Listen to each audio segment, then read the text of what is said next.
This video is private. Settings. You're not supposed to make it private. I wonder if I can change.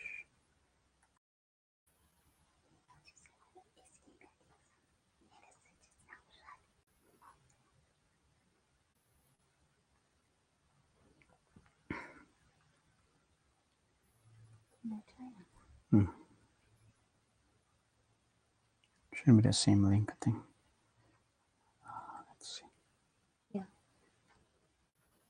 Let's see. No, link. Yeah, it's the same link.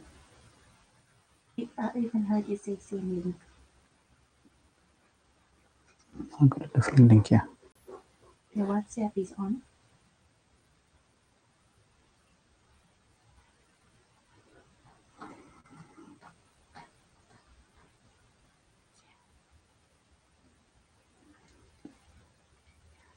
It's live. Yeah. Okay, try this link here I'm going to send. It's on.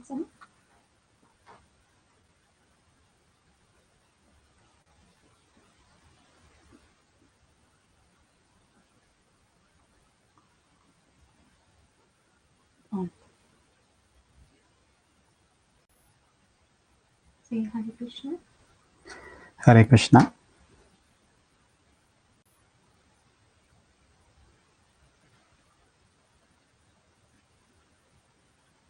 Okay.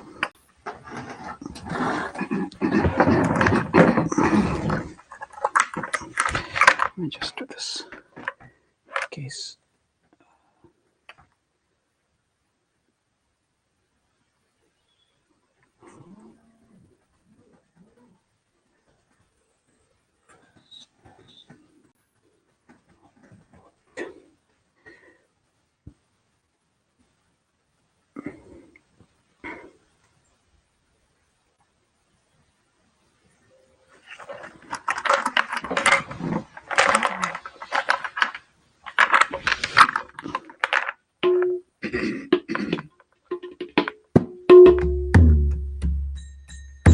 Jaya Radha Madhava Kunja Bihari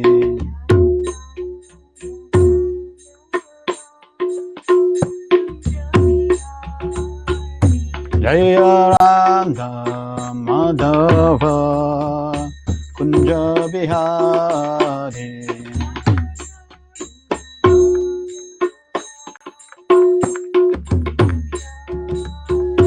Jaya Gopi Janavallabha Giri Baradari Jaya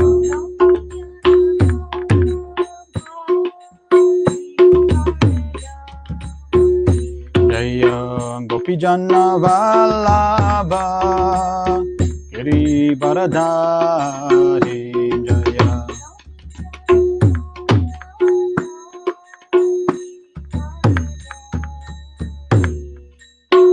Yashodanandana Bhaja Janaranjana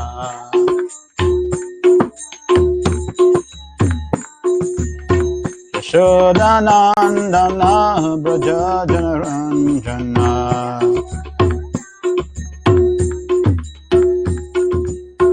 Yamuna Teva Vanachari Yamuna Teva Vanachari Yamuna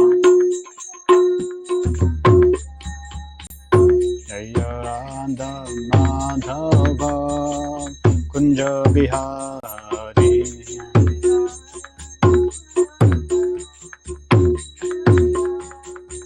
Jaya Radha Madhava Kunja Bihari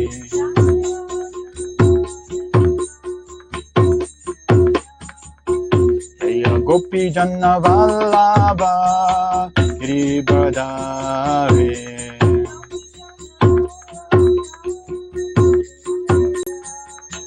Jaya Gopi Janavallabha Giri Baradari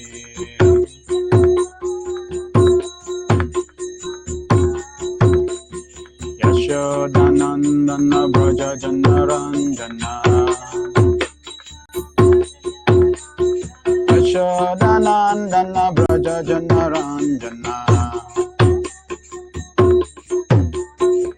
Yamuna Tiva Vanachari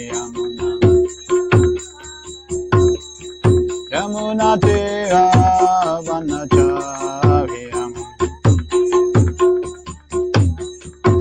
Jayavanda Madhava Kunja Bihari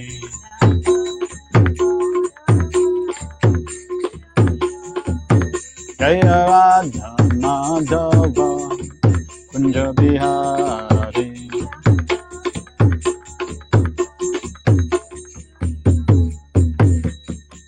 Hare Krishna,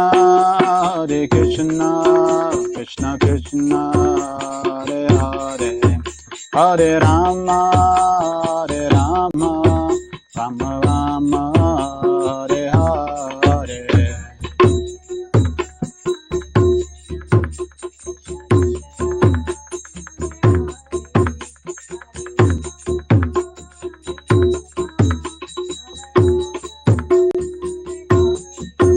Hare Krishna,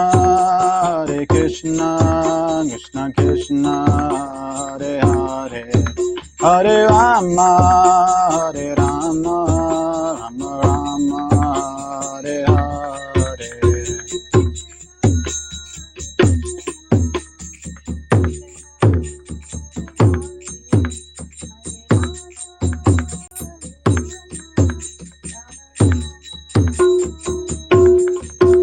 Hare Krishna, Krishna Krishna, Hare Hare, Hare Rama, Rama Rama, Hare Hare.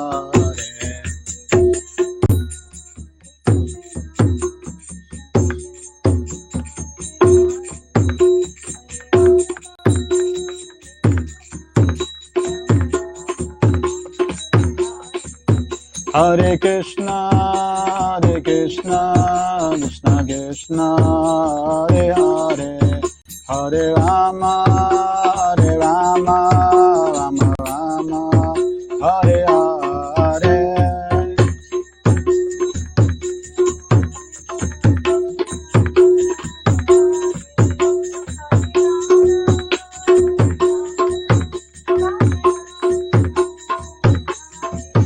Hare Krishna, Krishna Krishna, Hare Hare, Hare Rama, Rama Rama, Hare Hare.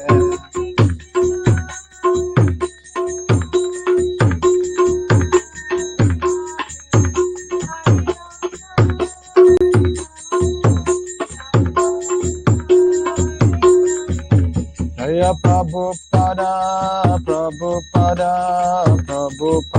Jaya Prabhupada.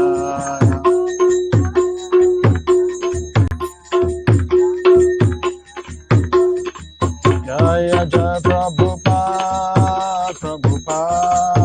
Prabhupada, Jaya Prabhupada.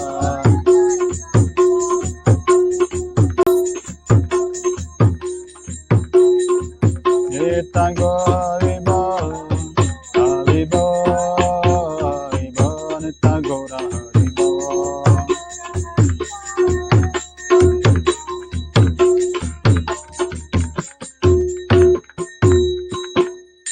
Om Mr. Bapam Ham Sabravajikacharya Stotra Sutta Shishan Devangesh Obochan Bhaktan Swami Shiva Prabhupada Ki Jai Niskan Pamachara Devangesh Prabhupada Ki Jai Grantaraj Shri Nectar Devotion Ki Jai Samavet Bhaktivinoda Ki Jai Nitai Gopananda. All glories to Simple devotees, all glories to Simple devotees, all glories to Simple devotees, all glories, Shri Guru and Shri Guranga, all glories to Prabhupada Ki Jai.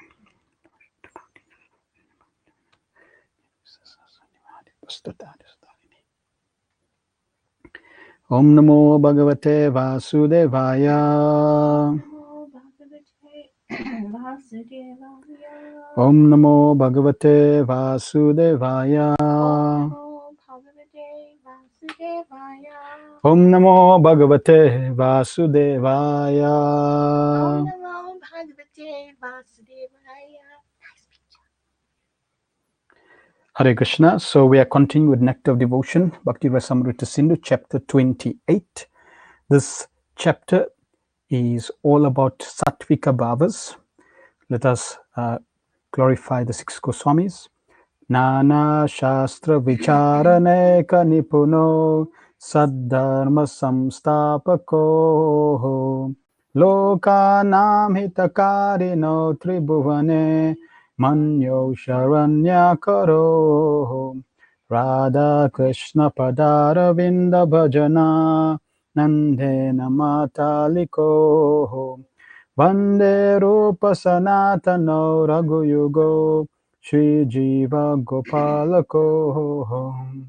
Offer my respectful obeisance to the six Goswamis, namely Shri Sanatana Goswami, Shri Rupa Goswami, Shri Raghunath Bhatt Goswami, Shri Raghunath Das Goswami, Shri Jiva Goswami, and Shri Gopal Bhatt Goswami, who are very expert in scrutinizing and studying all the revealed scriptures with the aim of establishing eternal religious principles for the benefit of all human beings.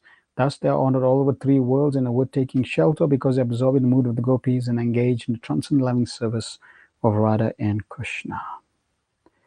So this chapter, which is on Sattvika Bhavas, in English translated by Srila Prabhupada as existential ecstatic love. And Prabhupada begins by saying existential ecstatic love. Srila Prabhupada's translation of Sattvika Bhavas. In this context, the word sattva does not refer to the mode of goodness, but to Sudasattva, the Lord's internal potency, as described in chapter 17. The Lord Sudasattva descends into the heart at the stage of bhava and energizes one's dormant love of Godhead. Sattvika bhavas are ecstatic symptoms that arise directly from the Sudasattva enriched soul.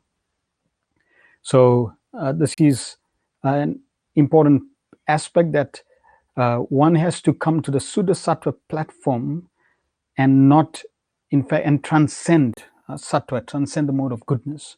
As long as one is under the three modes of material nature, one is under the material energy, prakriti, material nature, prakriti, and one cannot be pure love for Krishna, pure devotion. Pure devotion is totally transcendental. Krishna is transcendental. Pure devotional service is transcendental. Therefore, one's relationship with Krishna really fully manifests on the transcendental platform.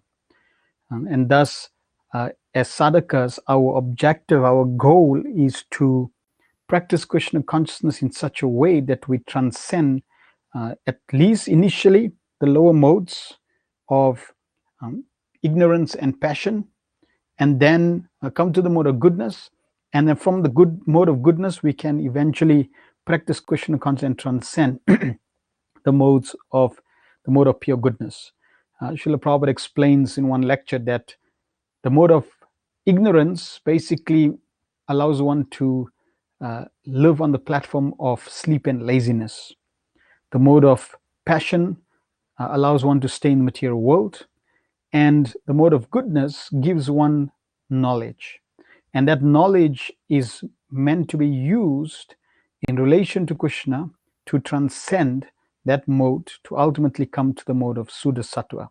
When one is on the mode of Sudasattva, then by the mercy of the internal potency, that potency will descend through the cyclic succession in one's heart, and as is described here, energize one's dormant love, one's dormant relationship with Krishna.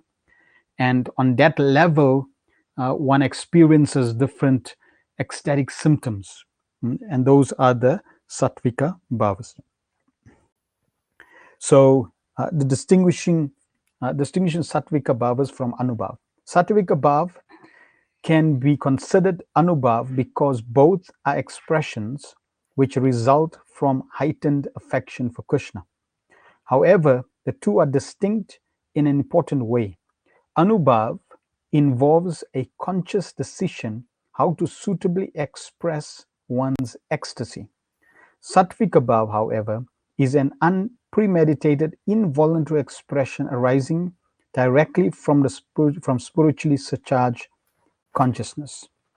So even though both are aspects of heightening one's loving relationship with Krishna, which we have already covered, but these chapters, as they unfold, they're covering the same subject, but going a little deeper. And here, Anubhav is where one consciously makes a decision in one's relationship with Krishna. And the example is given in Anubhav. One experiences devotional ecstasy and thinks, let me dance or let me sing. The expression is willful and voluntary. Okay, so because of one's loving relation with Krishna, one wants to reciprocate and one wants to interact with the Lord, and one intentionally makes a decision of how one wants to reciprocate and serve the Lord. Whereas in Sattvika Bhav, however, the expression is involuntary. So it's not a conscious decision. It's not a premeditated intention that I want to sing for the Lord, I want to do something for the Lord. Sattvika Bhavas are involuntary. They occur on their own, without one actually deciding, intentionally, thinking of how to serve the Lord. It's not necessarily spontaneous. It's involuntary. Because of one's love for Krishna, and it'll be described, because that love really impacts one's heart and consciousness, then that heart and consciousness impacts the life as, and the life as impacts the material physical plane or the body, and then one manifests different symptoms due to that influence. It occurs when one's heightened affection overrides the intelligence and directly causes involuntary physical symptoms such as paralysis, standing of hairs, perspiration, tears, etc. Now, in this chapter, Srila Prabhupada and Srila Rupa Goswami describes different types of Sattvika Bhavas, different grades of Sattvika Bhavas, and gives different examples of Sattvika Bhavas. Naturally, they are beyond, far beyond my realization and comprehension.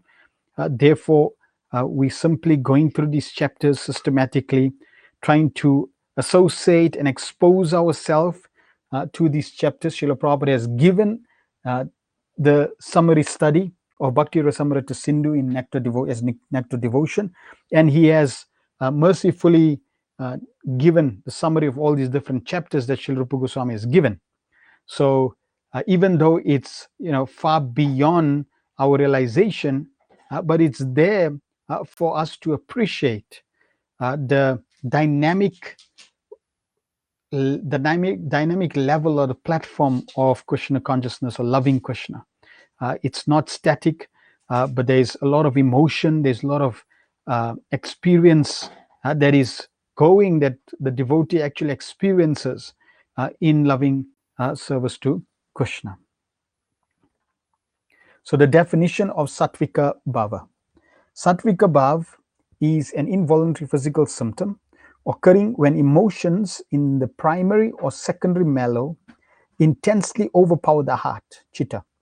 Srila Prabhupada explains, when a devotee is always intensely affected by love for Krishna in a direct relationship with him, or even a little apart from him, his status is called existential ecstatic love. This code establishes two things. One is Sattvika Bhava is a unique, intense Anubhav, and Sattvika Bhav may arise from emotions in one of 5 direct relationships, in a direct relation with Krishna, or it may arise from emotions in one of the 7 indirect relationships, or even a little apart from him. So Prabhupada in his Nectar Devotion describes that these Sattvika Bhavas appears in direct relation with Krishna and a little apart. So direct means the 5 relationships, and indirect means the 2nd indirect relationships, which will also be covered. So for example, the 5 neutrality, parental, neutrality, servitude, friendship, conjugal, parental, etc. So these are the different relationships that one can have with Krishna, and Sattvika Bhavas manifest accordingly. There are three types of sattvika bhavas. The symptoms originating from such existential ecstatic love are divided in three headings, namely moist, burnt, and dried up. So three different levels.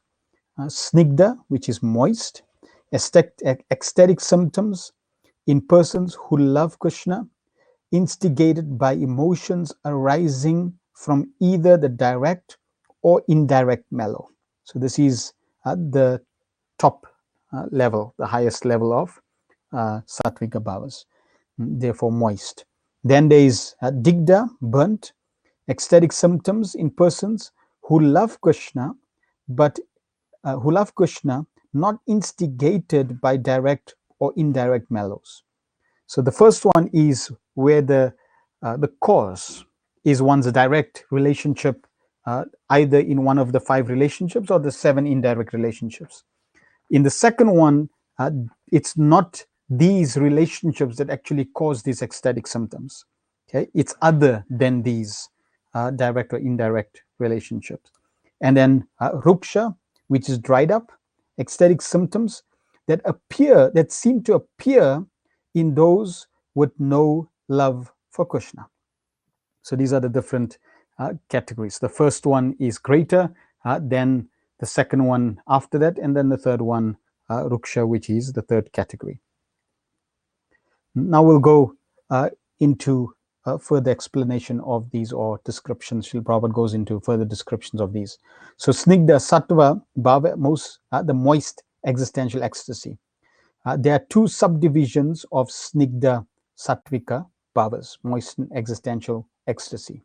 Mukhya snigdha, direct moist, and gona snigdha, indirect moist. So mukhya snigdha occurs when a direct mellow, neutrality, servitorship, etc., causes the emotions that overpower the mind. And gona snigdha occurs when an indirect mellow, laughter, astonishment, etc., causes emotions that overpower the mind. So if we looked at the category under snigdha, we saw that snigdha is that ecstatic symptom in a person who loves Krishna, and it's instigated by emotions arising from either direct or indirect. Okay, so the direct is mukhya and indirect is gona. So mukhya, direct moist, an example. Radhavani was weaving a garland of kunda flowers, and upon hearing the vibration of Krishna's flute, she immediately stopped her work. So stopped her work, indicating sattvika bhava, called stamba. She became stunned. So she's engaging in service to Krishna, and she hears Krishna's flute, and that hearing of Krishna's flute causes her to become stunned. This ecstatic symptom was caused by the flute, which is an udipan of the direct mellow called Madhurya Rati. So we covered udipan as well, that which stimulates, that which triggers ecstatic love. So the flute is basically an udipan. Radhavani's ecstatic ecstasy exemplifies the mukhya snigdha type of sattvika bhava, because it manifested due to the emotions arising from one of the direct mellows. So here, even though the trigger was an udipan, but really the basis of her becoming stunned was her Madhurya Rati relationship with Krishna. Then Gona Snigdha, indirect moist. Srila Rupa Goswami describes how Mother Yashoda vehemently rebuked Nanda Maharaj when he took Krishna to Mathura. Out of extreme anger, she chastised her husband so severely that her voice began to falter. Faltering voice is a sattvika bhav known as swara beda.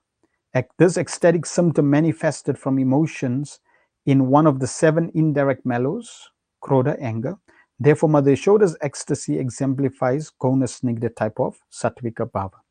So here, Mother Yashoda, she became angry, and that anger, because it's relation to Krishna, that anger manifested sattvika bhavas. And therefore, it's a gona, it's an indirect sattvika bhav. Gona Snigdha. Then we come to the second category, burnt existential ecstasy, Digdha Sattvika Bhava. Burnt existential ecstasy, Digdha, are ecstatic symptoms in a person who love Krishna, but love Krishna that are instigated by neither the direct nor indirect mellows. So here's an example. Once at the end of the night, Sri Yashoda dreamt that Putana was lying on the ground in a most dreadfully fearful form. Upon seeing her, Yashoda awoke, trembling, her mind being very agitated. She began to search out her son, Sri Krishna. So, fear in relation to Krishna is an indirect mellow. It's one of the 7 mellows. Yashoda's fear, however, was not in relation to Krishna directly, but in relation to Putna. So that fear is not in one of the categories, one of the 7 indirect mellows, because the relationship, Mother Yashoda became fearful, dreaming of Putna. Consequently, it is not an indirect mellow. Yet, because her maternal affection for Krishna is so deep, she naturally dovetailed her every emotion to her relationship with Krishna. The fear initially instigated by Putna was immediately dovetailed to her affection for Krishna and caused her to tremble out of ecstatic motherly concern for his safety. Her trembling, Kampa, is therefore an example of Digdha Sattvika Bhava. So here we find that it was someone else and the fear in relation to Putna that really triggered the Sattvika Bhavas, the involuntary, ecstatic, emotional symptoms in the body of Mother Yashoda. And the cause was Putna and the fear for Putna. But because of Mother Yashoda's deep love, naturally, whatever she does is in relation to Krishna. She was fearful for Krishna. So therefore, that is not against pure devotional service. And that example is given that it's not it's not because of Mother Yashoda's direct relation with Krishna. It wasn't the indirect, but actually a cause that was completely separate from these 2 aspects. Then dried up, the third category of existential ecstasy, Ruksha Sattvika Bhav. The first 2 types of Sattvika Bhav, Snigdha and Digdha, are exhibited by devotees with genuine affection for Krishna. Ruksha Sattvika Bhava, however, occurs when ecstatic symptoms appear in persons devoid of genuine affection for Krishna. These symptoms are very similar to Ratya Abhas. So, for example, an impersonalist may hear that those who practice devotional service easily achieve liberation and may therefore join a kirtan party. Jubilantly dancing with hair standing on end, he thinks, now I will achieve liberation, now I will achieve liberation. The affection for Krishna is not the cause of these symptoms. Therefore, they are Ruksha Sattvika Bhavas. Okay? So he's actually thinking about liberation because he's an impersonalist. So his relationship, his focus, his intention, his heart, his consciousness, his mind is all driven in relation to achieving liberation. He's not interested in Krishna, he's not interested in devotional service, but he has heard that if one practices devotional service, he achieves liberation. And he's perceiving his type of liberation. So even though he's perceiving his type of liberation, when he gets involved in kirtan, he's thinking about that, and he may experience this Ruksha Sattvika Bhavas. Okay, so therefore it's the third category, dried up. It's not the highest, but the lowest category. But yet there is some symptoms of ecstatic love. Another example is trembling and standing hairs of the sannyasis who witnessed Sri Chaitanya Mahaprabhu delivering Prakasana and Saraswati. Because they had no rati, their bodily symptoms were Ruksha Sattvika Bhava. Okay, so they saw Lord Chaitanya Mahaprabhu And when Lord Chaitanya Mahaprabhu delivered Prakasana Saraswati by his humility, naturally Lord Chaitanya was very beautiful, and he was sitting. When he came to see Prakasana Saraswati, all the Mayavadis, Lord Chaitanya Mahaprabhu went to go sit at the place where they washed their feet, and very unclean place. And there was Lord Chaitanya Mahaprabhu brilliantly seated there. And this really touched Prakasana Saraswati, seeing the humility of Lord Chaitanya Mahaprabhu. And then Prakasana Saraswati went and took Lord Chaitanya Mahaprabhu out of there, and they had a discussion. And through associating with Chaitanya Mahaprabhu, he delivered Prakasana Saraswati. So the rest of the sannyasis, when they witnessed this, it wasn't because of their love for Lord Chaitanya Mahaprabhu, but their relationship with Prakasana Saraswati, and as sannyasis, they still experience this ruksha sattvika bhavas. Okay, and therefore it falls in this category. So now we're going to cover the astika sattvika bhavas, the 8 bodily symptoms of overwhelming emotions. These are the types of emotions that can arise in one on the high platform of pure devotional service. So the first is stamba, being stunned; sweda, perspiration, one perspires profusely; romancha, standing of hairs on one's body; swarabheda, faltering of voice; kampa, trembling; ashru, tears; Vaivarnya, changing of one's bodily color; and pralaya, devastation. The difference between the first one, stamba, stunned, and pralaya, devastation. Stamba or stunned means your body becomes stunned, frozen. Whereas pralaya is devastation, or let's say the stunning of one's voice, of one's throat, different parts of one's body become stunned. So not necessarily your full body, but different parts of your body will actually just become stunned. So you could still move, but you may not be able to speak at all.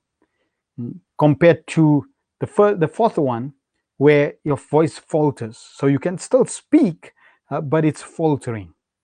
Okay, so there's different symptoms that manifest on this platform. So how spiritual emotions produce physical effects? Srila Rupa Goswami explains how sattvika bhava is produced. First, a particular strong Krishna conscious emotion agitates the heart, chitta, very markedly.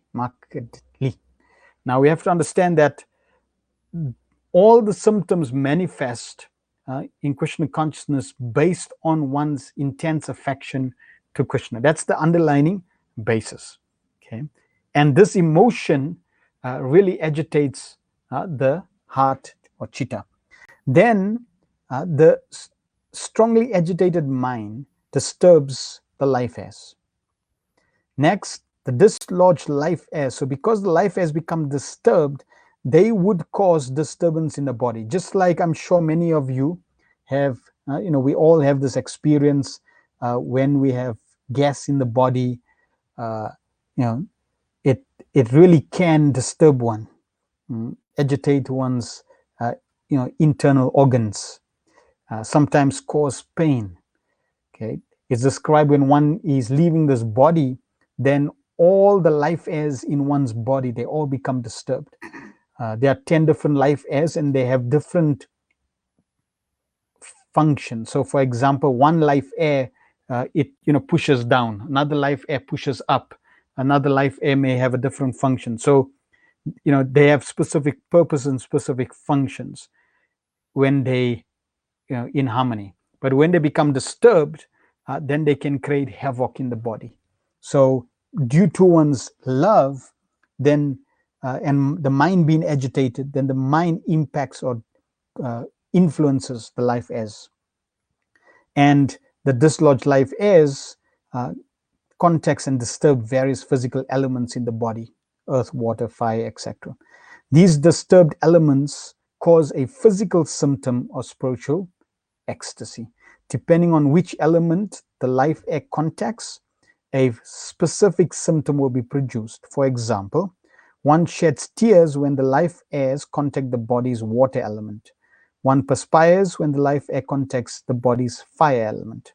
And Srila Prabhupada describes this in detail. So here's an example, here's a list of the different 8 different symptoms. Stunned, shedding tears, perspiration, change of bodily color, standing of hairs, faltering voice, trembling and devastation, and their corresponding elements where the life airs are in contact with that disturbs these different elements, and it causes the different sattvika bhavas. So for example, when the life airs contact earth, one becomes stunned. When life airs contact water, shedding of tears.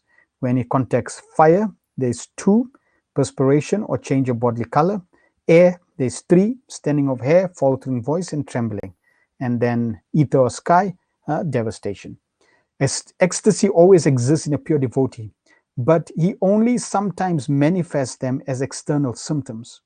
Srila Prabhupada explains these symptoms are manifested internally and sometimes externally.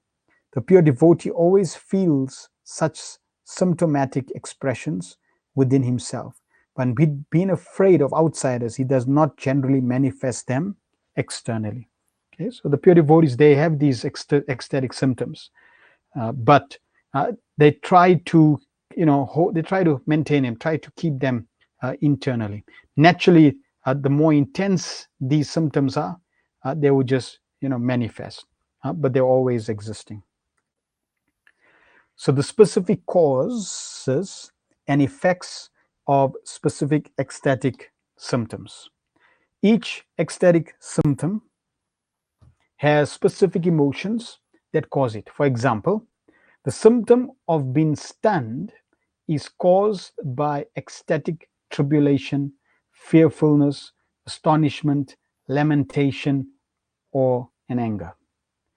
Each ecstatic symptom has specific characteristic effects. For example, the symptom stunned is exhibited by a stoppage of talking, stoppage of movement, feeling of voidness, and an extreme feeling of separation. Srila Rupa Goswami separately describes each ecstatic symptom, listing its causal emotions and characteristic effects with reference from Shastra.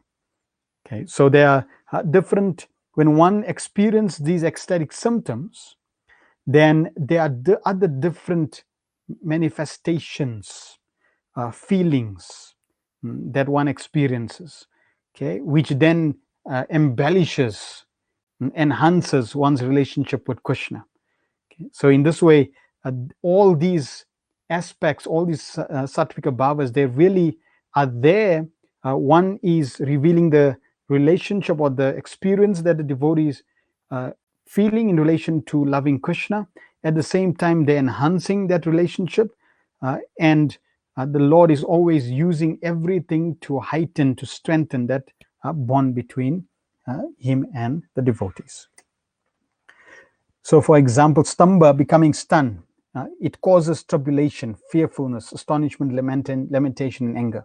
And the effects are stoppage of talking, stoppage of movement, feeling of voidness, and extra feeling of separation.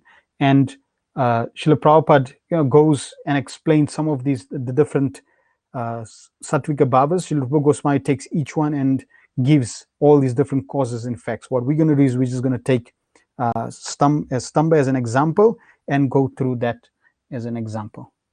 So stamba caused by astonishment. There is an example of astonishment of Lord Brahma.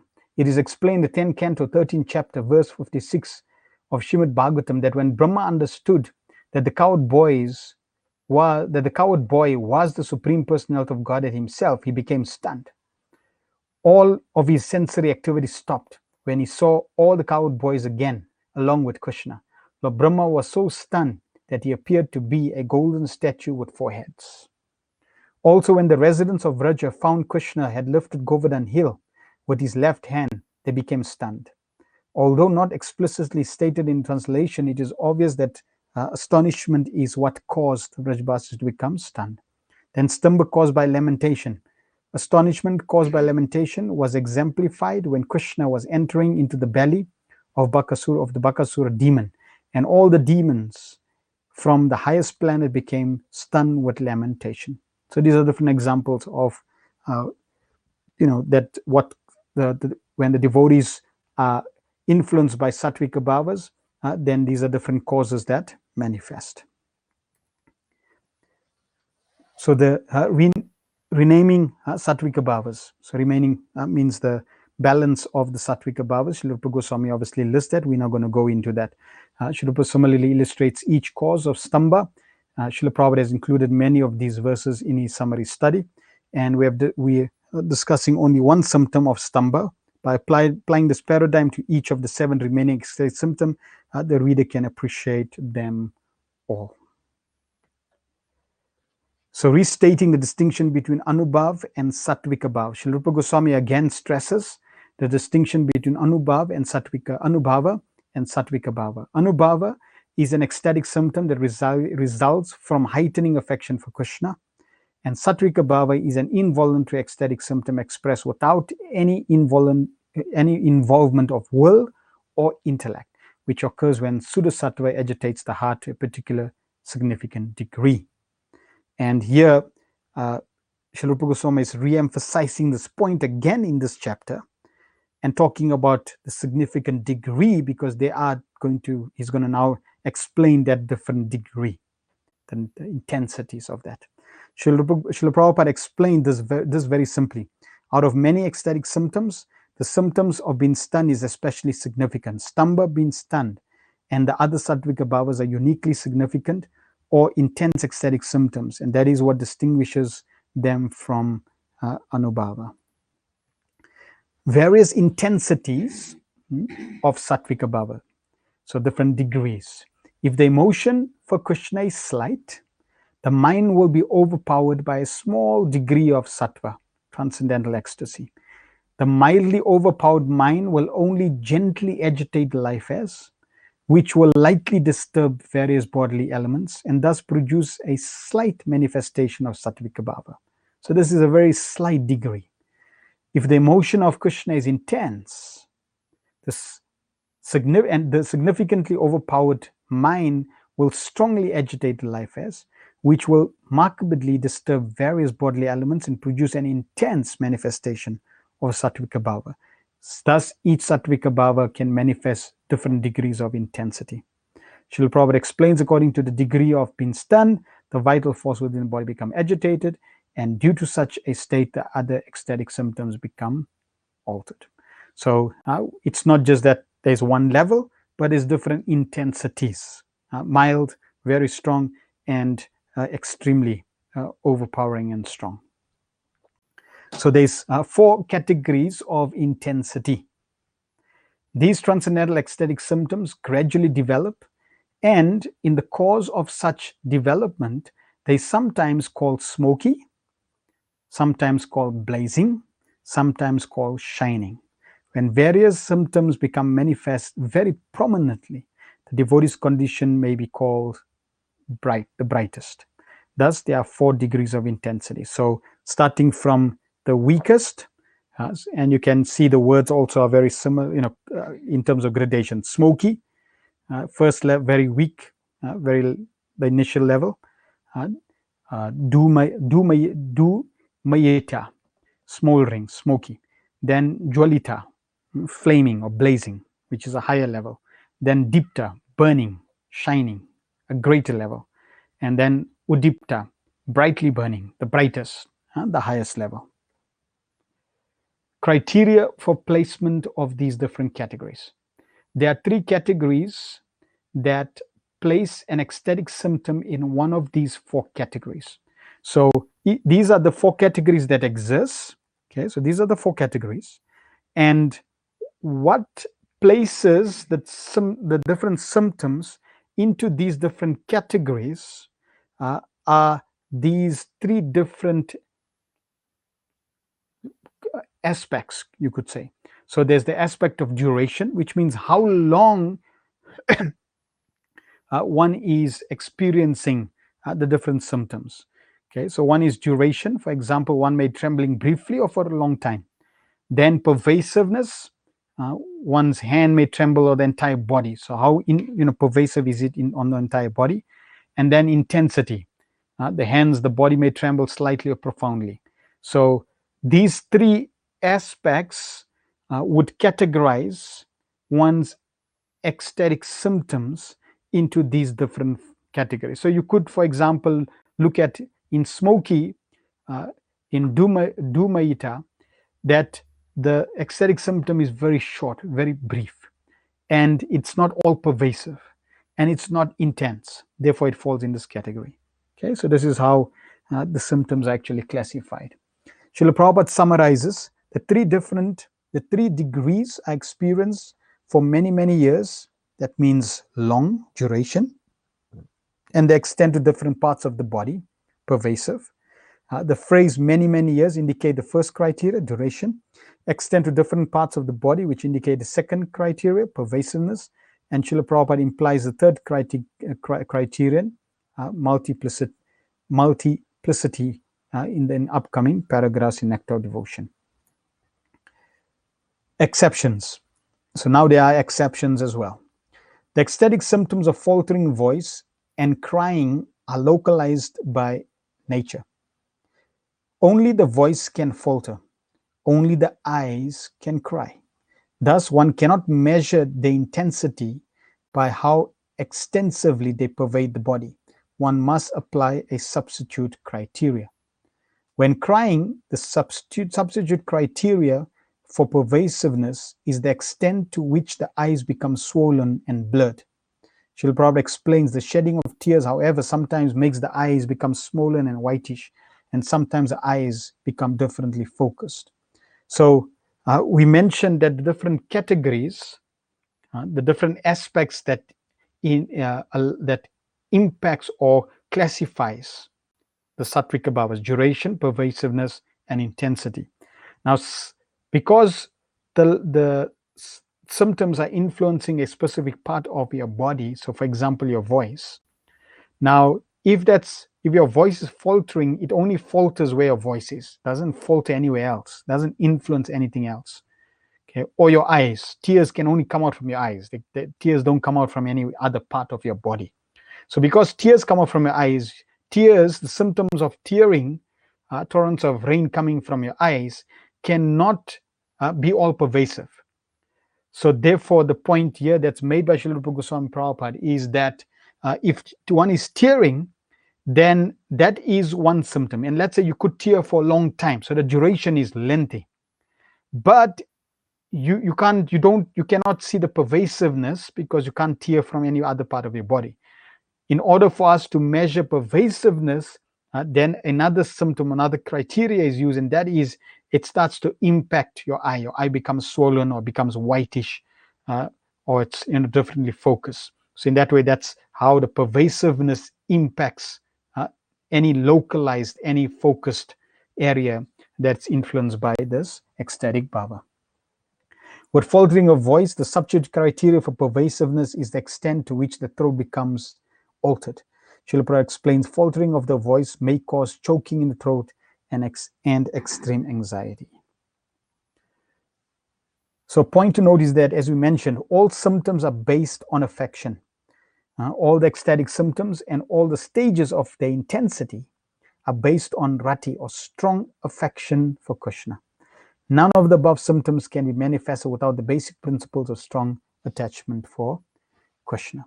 Okay, so these are not material symptoms. These are not, when one suffers in the material world, one cries. They got nothing to do with that type of crying. These are devotees who are strongly in love with Krishna. They have strong affection and attraction to Krishna.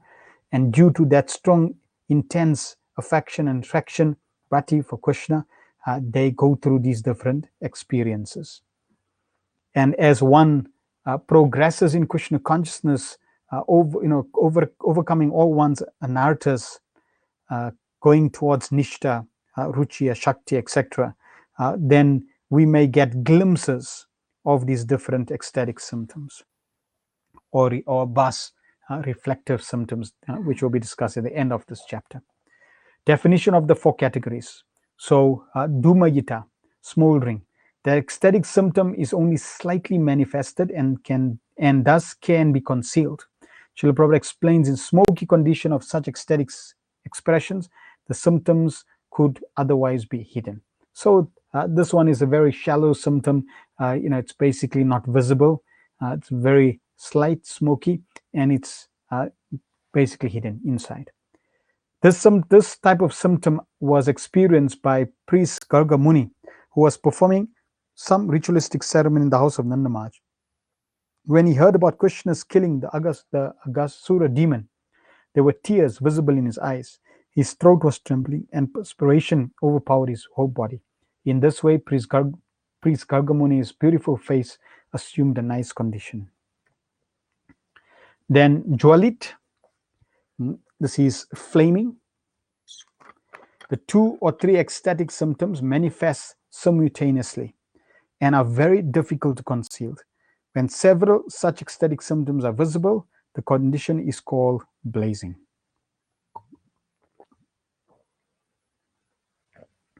The following example illustrates Jwalit increased multiplicity of symptoms.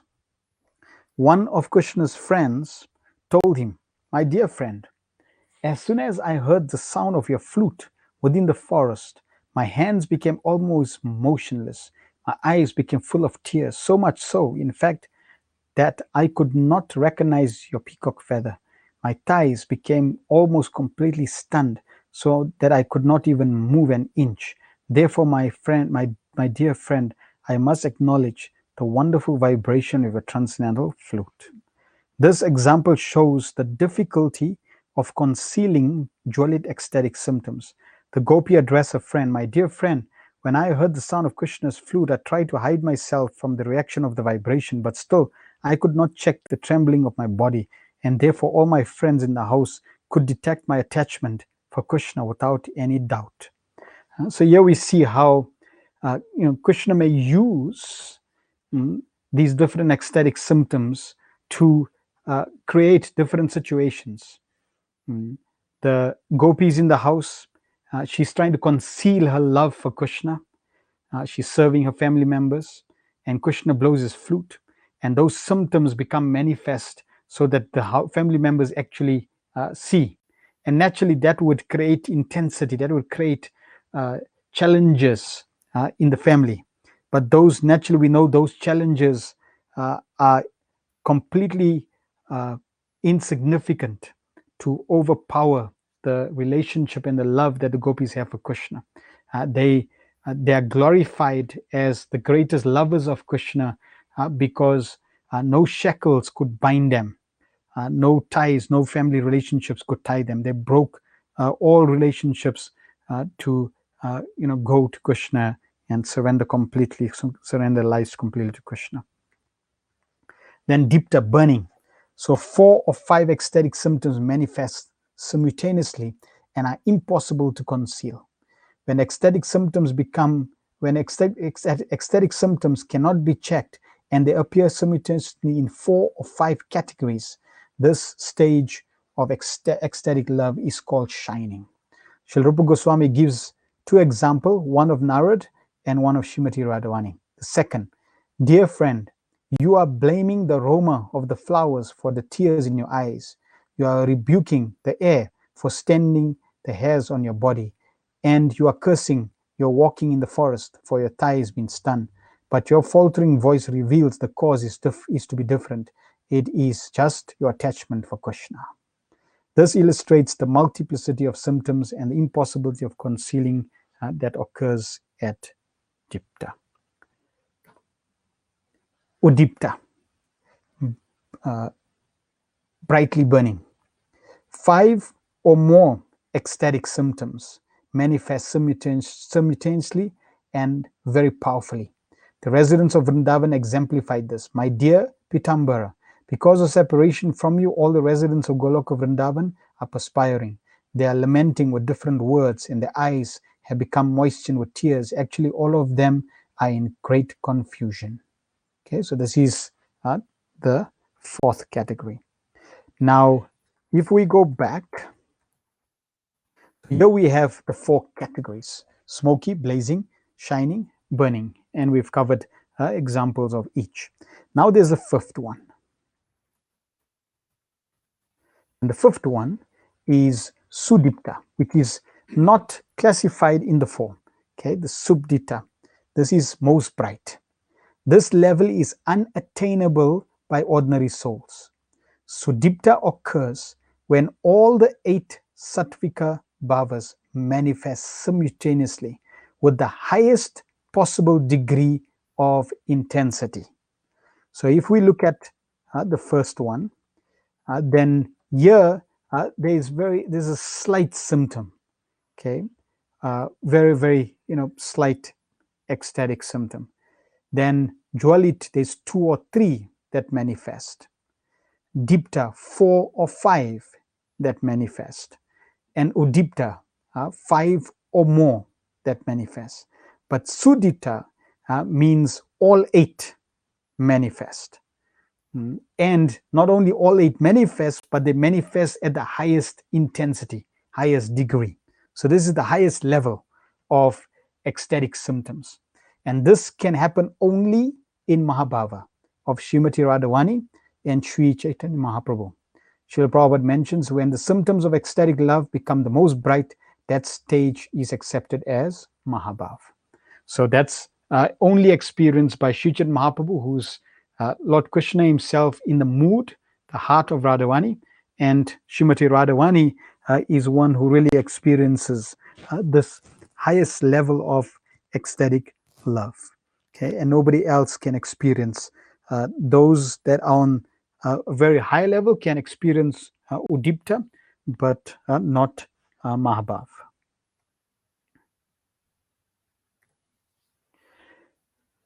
Intensity of ecstatic symptoms in non-devotees. So we're covering the last section now, where these symptoms can also manifest in non-devotees. And we're going to cover the different aspects around these symptoms manifesting in non-devotees and what and how they appear. The ecstatic symptoms of a non-devotee can achieve no more than the minimal intensity, Dumayata, smoky. So for non-devotees, it's not any of the other categories, but they get a glimpse, they get a fraction, they get a smoky type of ecstatic symptom. Srila Prabhupada expresses this. All these symptoms are listed under the dried up existential condition known as smoky, and they're exhibited in different ways. There is one exception. In a devotional festival amidst dancing devotees, a non-devotee may sometimes exhibit sattvika bhavas, which radiates up to the intensity of Jwalita, blazing. And Srila Prabhupada says, sometimes while participating in ceremonies, celebrating Krishna's pastimes, or in a society of devotees, there is dancing ecstasy. Such symptoms are called blazing. So we're going to cover this type of sattvika called sattvika abhas. Abhas means like semblance, shadow, reflection, reflective. When ecstatic symptoms seem to appear in a person who has no genuine affection for Krishna, they are called sattvika abhas, a semblance, abhas, of real ecstasy. There are four types of sattvika abhas. Srila Rupa Goswami further analyzes the ecstatic loving expressions into four divisions, which are called sattvika abhas. So there's ratya abhas, ecstatic symptoms caused by the proximity of a genuine ecstatic devotee. There is sattvika abhas, ecstatic symptom caused by a soft-hearted emotional disposition. There is pratipa, ecstatic symptoms in a hard-hearted person caused by powerful influence of Krishna Katha. And there is nisattva, ecstatic symptoms that are simply a forced theoretical display. So there are, for non-devotees, there are these different categories, and the non-devotees experience these sattvika bhas, reflective or semblance of ecstatic symptoms, and they're caused by different situations. First one by a genuine ecstatic devotee, second one by the disposition of the individual themselves, that they are soft hearted in disposition, then caused by the powerful influence of Krishna Katha, glorification or kirtan, and of Krishna, and then the other one by theoretical performance. So Srila Rupa Goswami and Srila Prabhupada covers each one. Rati Abhas. Rati Abhas occurs when the genuine rati, affection, of a pure devotee reflects in the heart of a non-devotee, of a neophyte or non-devotee. A genuine devotee's heart radiates ecstatic affection for Krishna as brilliantly as the sun. This may reflect into the dark hearts of non-devotees, like impersonalists, and cause them to experience a glimmer of ecstatic symptoms. The section on Bhava Bhakti has already extensively described this. Srila Prabhupada says, even if the reactions to chanting are manifest in an impersonalist body, they should not be considered to be symptoms of actual attachment, but reflection only, just like the sun reflected in a dark room through some polished glass. And we find Srila Prabhupada, as a pure devotee, he could influence.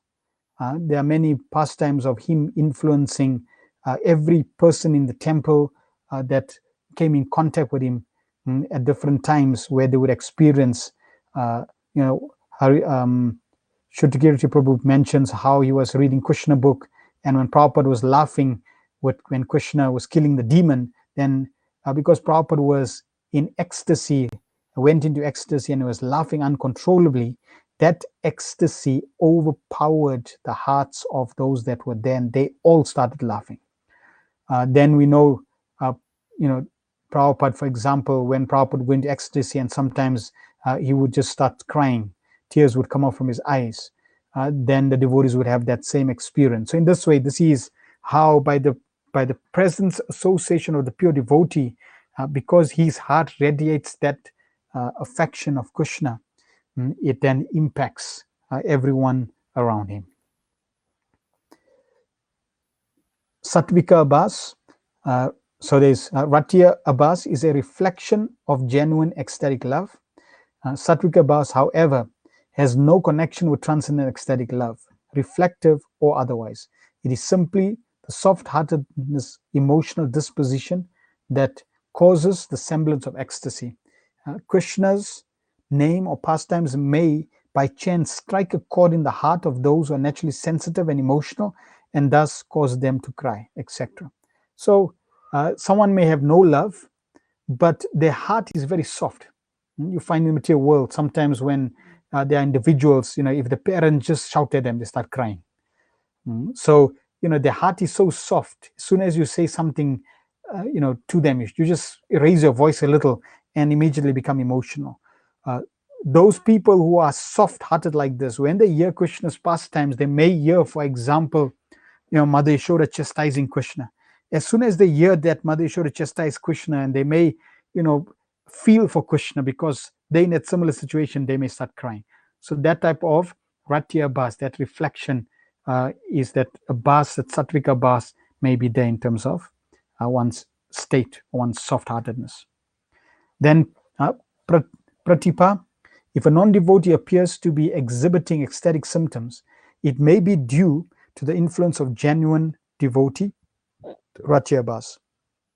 If there is no such influence, it may be due to the person naturally emotional nature, Sattvika Bhavs. However, if the person is quite cold and hard-hearted, like the staunch logicians and analytical philosophers, how can the ecstatic symptoms be explained? So pratipa is the term for the appearance of ecstatic symptoms in a cold, stoic-hearted person. That even such barren people may sometimes be able to exhibit a semblance of ecstasy, simply testifies to the overwhelming power of the potency of Krishna Katha. Srila Prabhupada explains such non-devotees are not actually melted, they are hard-hearted, but the influence of the glories of the Lord is so great that even the non-devotees sometimes shed tears.